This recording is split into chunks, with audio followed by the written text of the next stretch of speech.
અલગ રાજ્યોની ઓવરઓલ સ્થિતિ પણ અમે આપને બતાવી અને હવે વાત કરીશું મેઘ તબાહી વિશે।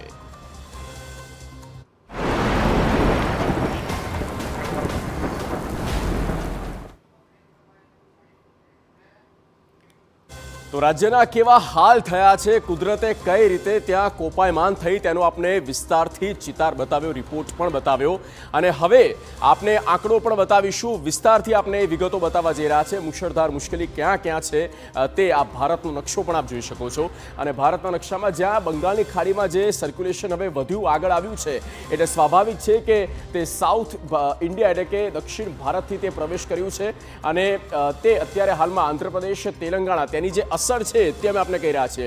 આંધ્રપ્રદેશ, તેલંગાણા ઉપરની સાઈડ આવ્યું તો મધ્ય ભારતમાં ઉત્તર પ્રદેશ, બિહાર, ઉત્તરાખંડ, આ ઉપરાંત ઉપરની સાઈડ જમ્મુ કાશ્મીર, હિમાચલ પ્રદેશમાં અને સાથે સાથે દિલ્હીમાં પણ છે। આ એ રાજ્યો છે જ્યાં વરસાદે રીતસરનું તાંડવ મચાવ્યું છે અને ત્યાં આ રીતે આકાશી આફત વરસી અને સ્થિતિ પહેલેથી જ ખરાબ હતી, સ્થિતિ પહેલાંથી બગડતી હતી અને તેવામાં જે સાયક્લોન એક્ટિવેટ થયું છે અને સાયક્લોન એક્ટિવેટ થવાના કારણે આ એ તમામ રાજ્યોમાં સ્થિતિ ઓર બગડી છે, સ્થિતિ વધારે બગડતી જઈ રહી છે। ભલે વરસાદના જોરને કારણે પાણીનો વહેણ જે છે તેમાં સ્ત્રોતમાં જળસ્તરમાં વધારો થયો છે પણ વધારે પડતો જે વરસાદ છે એક રીતે આફત લઈને આવ્યો છે, લોકોની સમસ્યાઓ પણ ત્યાં વધી છે।